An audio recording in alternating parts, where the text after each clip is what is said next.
Bonjour, hello everyone. I'm Nata, host of the Nata PR School podcast. You're a successful entrepreneur or marketing manager and you're about to launch a new product or service, or you've been selling your goods for quite some time, but you want to learn how to increase your visibility, get known, and reach more clients?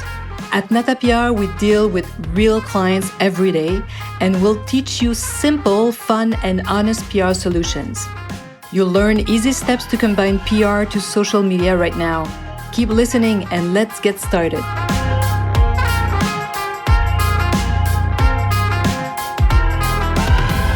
Bonjour, hello, and welcome to this 83rd episode of the Nata PR School podcast. How to make yourself known with public relations. You may have heard me talk about this more specifically in some other podcasts, but today I wanted to come back on this, how we use PR, and talk about two main strategies we use every day at the agency and that we teach at the Nata PR School. So I teach you how and when and why to do it. So the first one is really telling your story. So the storytelling is the first strategy. The second one is using the use of ambassador, spokesperson, or brand icon, égérie, as we say in French. So these two strategies have been used by all successful brands, all of them at one point. So that's interesting to just go back and focus on these two strategies in this podcast. So the first strategy, the famous storytelling, telling your story, it's very often the founders. This is what we've seen at the agency. So founders, executives have chosen to reach their target customers and clients by telling them their story, sometimes thousands of times, right? To journalists and influencers. And they're always ready to tell the same story over and over. Let's say they will start telling when they first start 20, 50 years ago with their first jar of this incredible cream, and they were knocking at the doors to their local pharmacies, and now look at this, they are in 40 countries. So it's a very interesting journey that they are, most of them, ready to tell. And using ambassador is also another great strategy that PR can really help you implement and that we teach. Don't forget, I teach that at the Nata PR School, and we'll have a new program soon. So get on our list if you're not, or don't miss it. It's going to be amazing.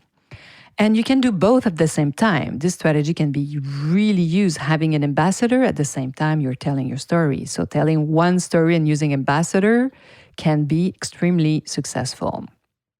However, though, if the company's creator is unknown, or some people never want to be known and they hide behind, their products, or it's a brand that's been around so long that they're not even alive anymore, or somebody bought a company that's interesting and that creates, that launch interesting products, or products that have been around for years and years. So let's say you don't have the founders, you can always rely on a spokesperson, an égérie. And today, the influencers, of course. So the influencers would be under this second strategy. And this is how you can be extremely visible sometimes. So this is used for some smaller brands when they want to increase their community. So they want to reach the influencer fans, right? So this is why we do that on a daily basis. We do researches to find out who would be the perfect influencer for that specific brand. And as I told you before, and this is what we're teaching at the Nata PR School, and these two strategies, telling your story, having an ambassador, when you're able to combine it to your social media, it can be extremely powerful, and it will increase your visibility, attract new customer, and ultimately raise your sales. So on a daily basis, our clients really benefit from Nata PR's expertise in finding the right ambassador and telling your story. So telling your story and partnering with ambassadors are two of the most widely used strategies. You could do just that and be very successful. Just think of a brand such as Chanel, and for many years, Chanel was under the artistic direction of Karl Lagerfeld. So Karl Lagerfeld became a personality in himself. He was not, of course, a woman, and he was not Chanel. Of course, she died many years ago, but you knew her. But he became really the face of Chanel, and that was incredible for that company to have someone like Karl Lagerfeld create and design for so long. Extremely powerful. So using ambassador is probably as a whole as humankind, right? Especially since people started buying and selling or trading. So for example, someone that comes to mind is Marie Antoinette, this queen, this amazing personality who comes to mind when we think about having an ambassador. Why? Because she was one of the first women really in history for being an early ambassador for the fashions of her time, because she became someone that other women wanted to be dressed like her. So she was really an ambassador. So imagine that. So perfume creators, jewelers, hat and shoemakers certainly were like rushing to court to offer their products and services. So imagine these merchants would be able to tell their clients that the queen was wearing their new hats or their clothes or their diamonds. Today, the Marie Antoinette of our time are probably the Kardashian and those other superstars, like movie stars for sure. It's exactly the same thing. Isn't it interesting to think about that? I think so. And today, that's what major brands do. They hire celebrities, artists, athletes, especially during the Olympics, or internet personalities, people who became famous on the web, on YouTube, or on some other platform. Now, TikTok for sure. That's what they do to get their brands known, and then they spread the news with PR, my friend. That's what they do. Like the Chanels of the world that offer to pay paid partnership to represent their products. So Chanel is always renewing year after year its image by having this other young new woman becoming the face of Chanel. But think about the first woman that wasn't Chanel herself talking about this perfume. And do you know who it is? Yes, Marylin Monroe.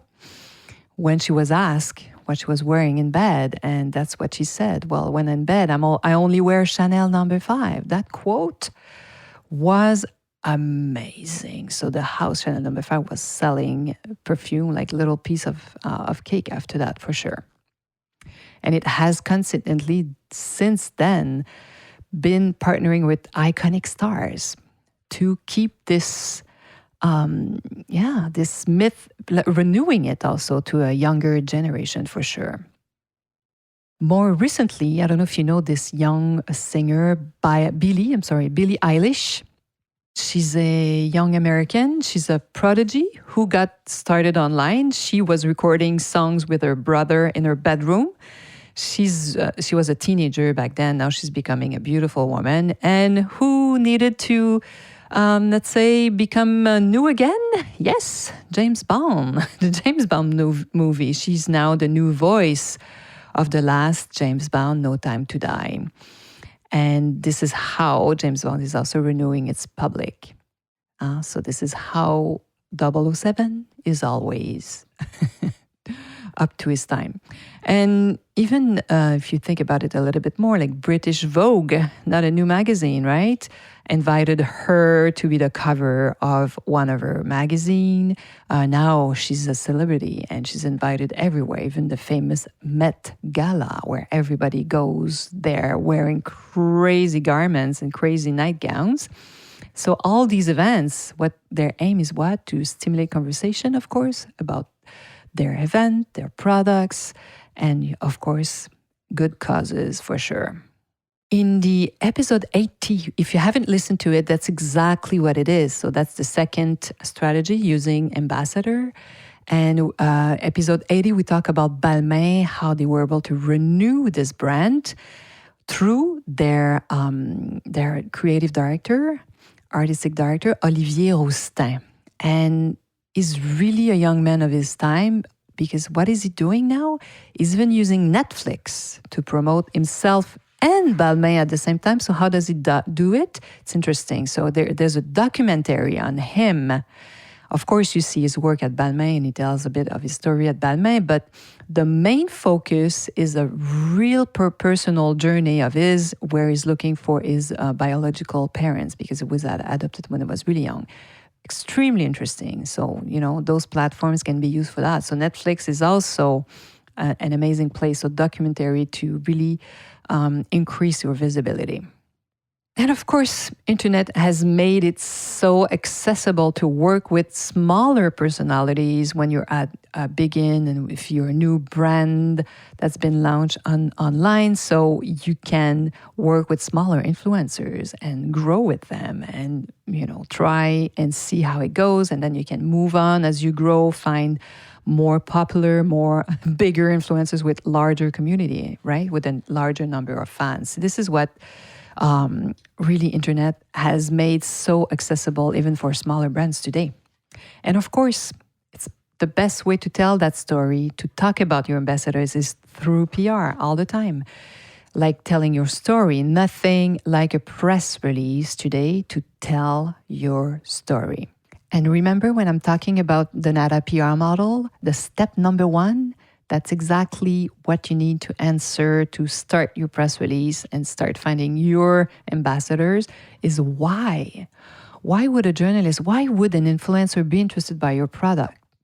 If you have more than one answer, it's even better. But this is what you have to find. That's the first step.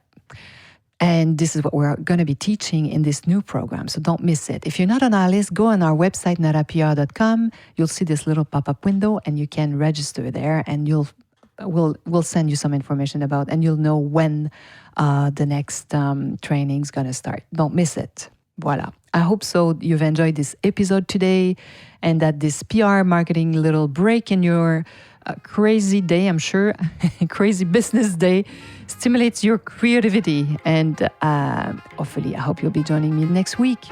À la semaine prochaine. Hey, you want to learn more about how to implement PR strategies? Head on to natapr.com and get on our list. You will also receive the Nata PR model on how to create a successful PR campaign. If you want to become a client, just send us an email to nata@natapr.com. Talk to you next week. À la semaine prochaine.